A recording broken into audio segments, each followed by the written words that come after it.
Muy buenas amigos, hoy os traigo un vídeo muy especial. Especial porque me ha costado muchísimo tiempo conseguir todos los medallones que os voy a enseñar ahora en vivo.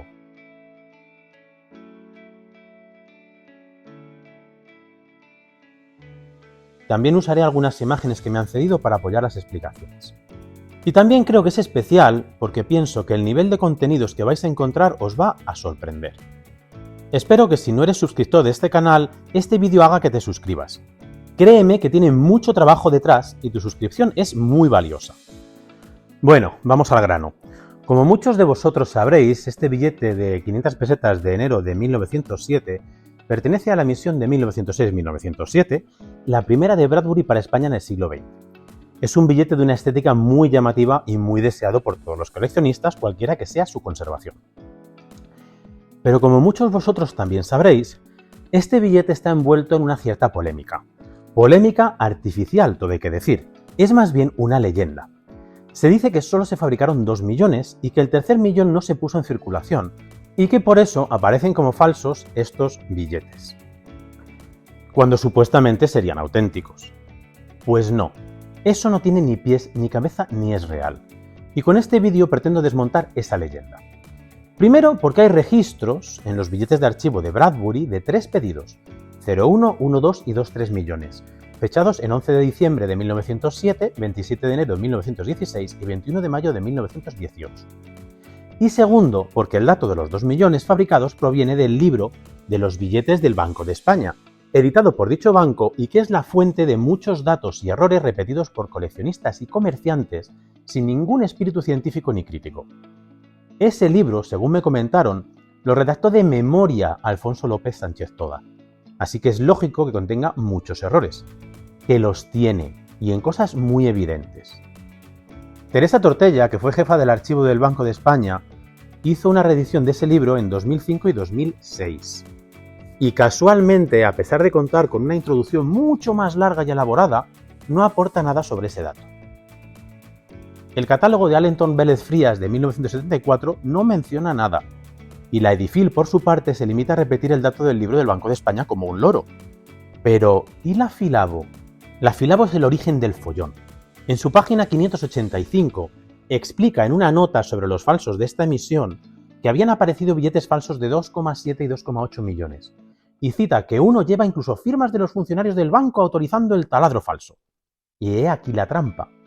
El texto cita: pero analizando bien el billete nos damos cuenta que está impreso con las planchas originales, el papel es de la misma estructura y calidad, los dígitos de la numeración son de tipología idéntica, con la única alteración que el color rojo es un poco más oscuro.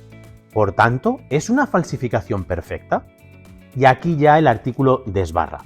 Dice que no es falso, sino que la Bradbury se aventuró a imprimir otro 1 millón sin pedido del Banco de España y que habrían quedado almacenados, siendo sustraídos algunos fajos en el futuro y detectados por el Banco de España, y los llama falsos fiduciarios. Demasiado complicado, es más, paranoico. ¿Y por qué se lo sigue creyendo la gente? Pues yo no lo entiendo. Ramón Cobo también publicó un artículo en Numismático Digital al respecto del billete de archivo de 2 a 3 millones. En ese texto intentaba aportar información sobre diferencias entre falsos y auténticos y posibles explicaciones sin llegar a una conclusión definitiva alguna. Más allá de que el dato de los 2 millones del Banco de España no es fiable. Joan Manuel Carreras dedicó otro pequeño artículo al ejemplar de archivo 2.3, en el que corroboraba su oposición a la conclusión de Filabo. El caso es que cuando uno se enfrenta a ciertos billetes en mano, descubre que efectivamente hubo billetes que circularon del pedido 2.3 y otros que fueron falsos, al igual que hubo falsos con anterioridad. Otra cosa es el escándalo que se formó en el banco y las declaraciones del subgobernador Belda que negaban cualquier falsificación. Pero luego, casualmente, retiraron los billetes de circulación. Os lo leo de la Enciclopedia de la Notafilia y Escripofilia Española, volumen 4, tomo 2, capítulo 7. Una circular reservada del Banco de España de 2 de diciembre de 1924, firmada por Francisco Belda, mencionaba que se habían presentado billetes falsos de 1000 pesetas, suponemos que de julio de 1907, y se pedía que se fueran retirando estos billetes de la circulación a menos que su estado de conservación sea perfecto.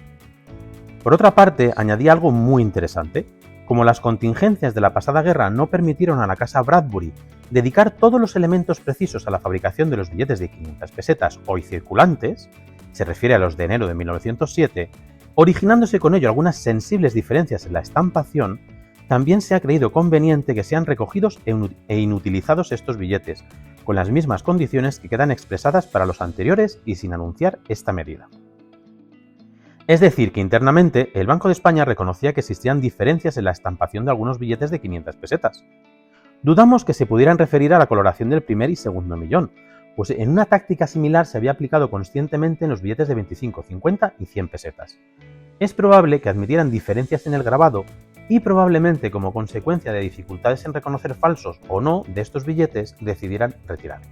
Poco después, el 8 de enero de 1925, se detectó una falsificación de 500 pesetas de enero de 1907, pero las características que se describen en la nota del banco, según el análisis de Ricardo Maura, no parecen dar lugar a dudas sobre que dicho billete era falso.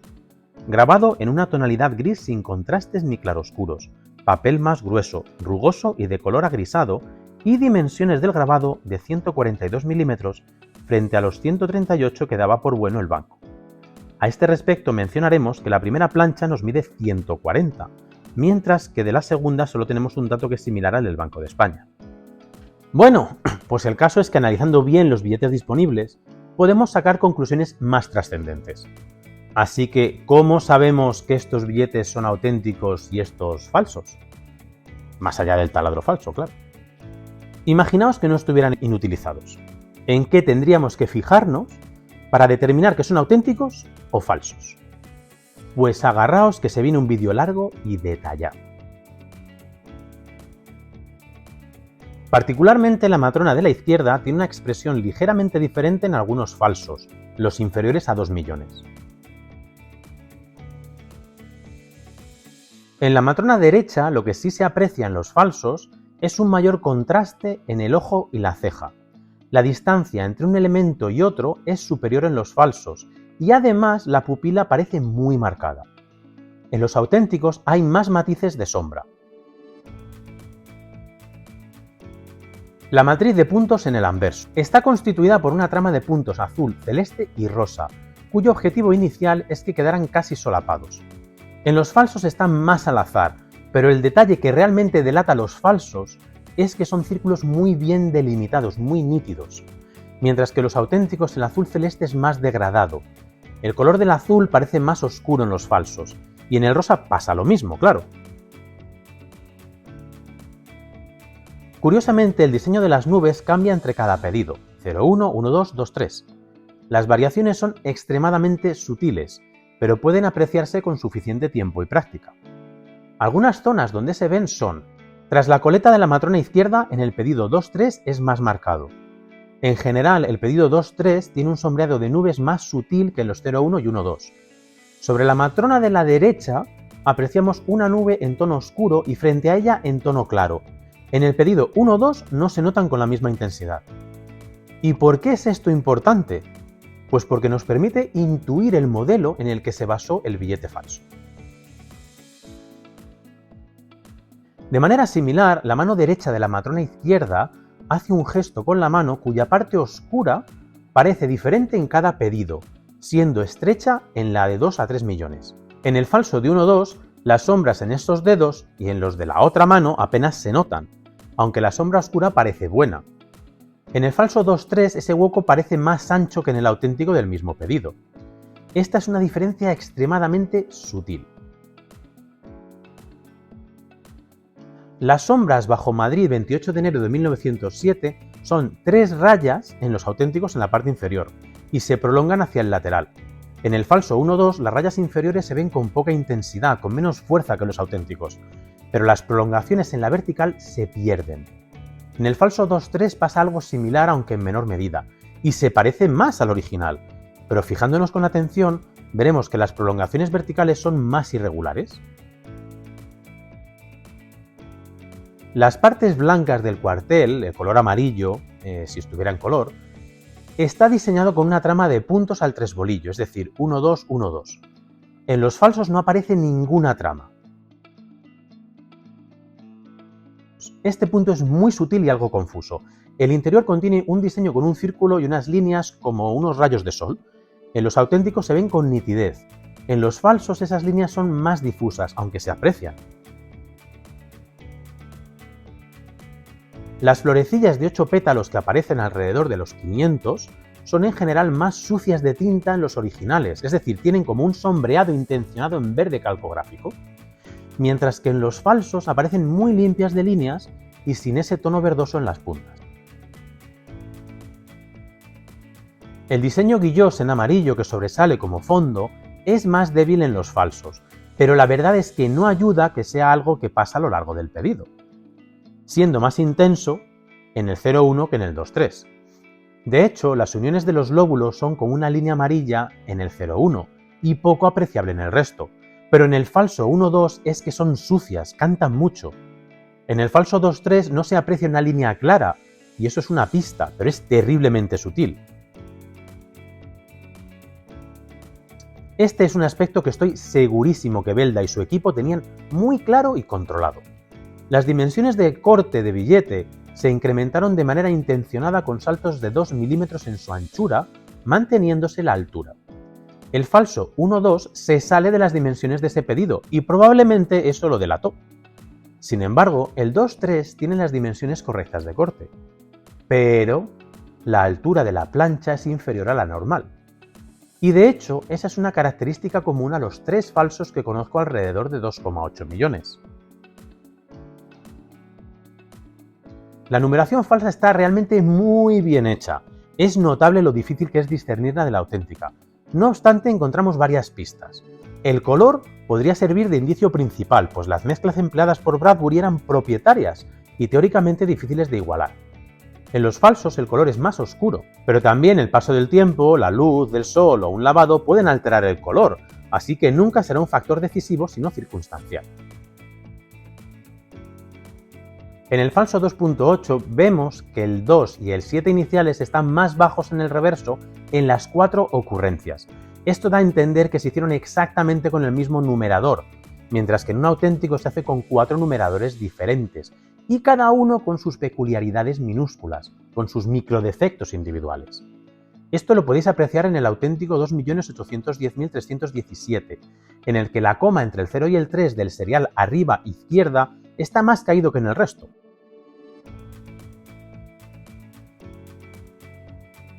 Este es un factor bastante fácil de identificar una vez se habitúa el ojo.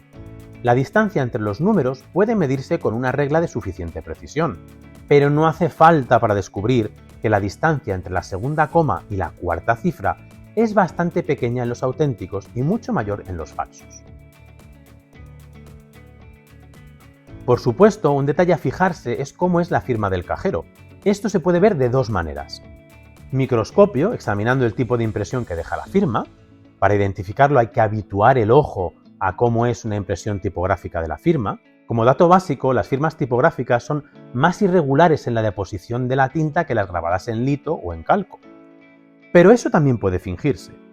Si la firma calca el papel y las otras no, puede ser una señal de que es tipográfica y está bien cargada de tinta. Tampoco es definitivo, pero a falta de relieve en estos billetes no hay mucho más que ver. Obviamente, si tuviera relieve es un gran síntoma de un billete auténtico, aunque eso también puede falsificarse con una punta redonda. Ahora llegamos a la parte más subjetiva y, curiosamente, a la vez la más medible. El falso 1-2 parece tener como una matriz de cuadraditos más marcada de lo normal para este billete, lo que parece indicar que es otro tipo de papel. Lo ideal sería poder examinarlo con un potente microscopio, pero no dispongo de medios para enseñároslo.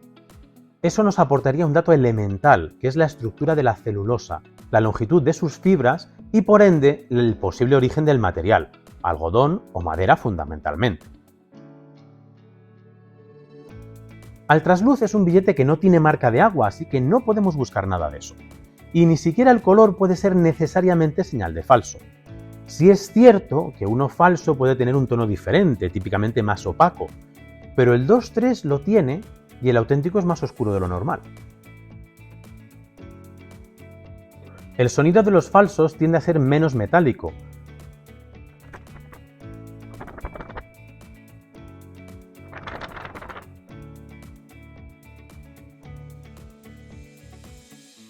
Por último, os hablaré del calibre, es decir, del espesor del papel. Al tacto, el papel puede ser más grueso o irregular en el falso, particularmente en este billete de 2,8. Pero no siempre es fácil de detectar. Los billetes españoles se han impreso en papeles que normalmente tenían unas 100 micras de espesor. Digo normalmente porque hay algunos de 110 o de 120.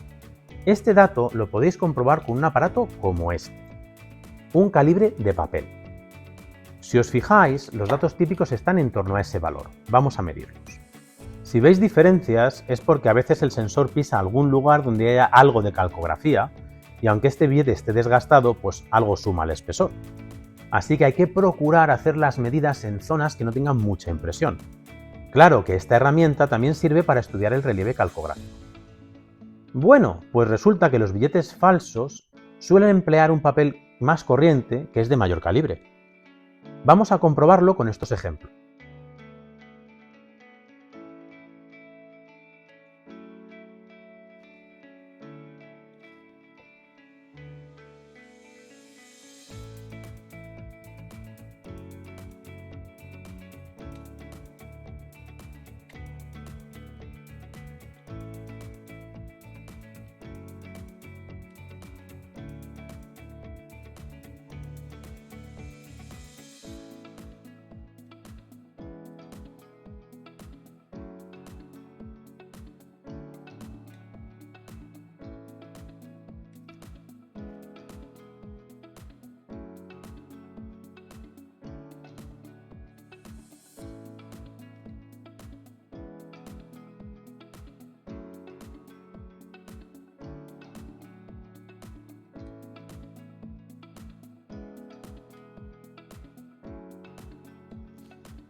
Bueno, ¿lo tenéis claro ahora?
Vale, ahora sabemos diferenciar los falsos de los auténticos. Espero que me comentéis los resultados de los análisis de vuestros ejemplares. Pero, ¿y cómo demonios hicieron una falsificación tan buena? Eso se me escapa por ahora. Solo me queda pedirte un favor. Este vídeo ha costado mucho tiempo y dinero de montar. Imaginad esos 5 medallones. Así que anímate y dale a me gusta y suscríbete al canal, que no te cuesta nada. Si no lo haces, pues te perseguiré en tus sueños durante un año y no te dejaré dormir. Hasta el próximo vídeo.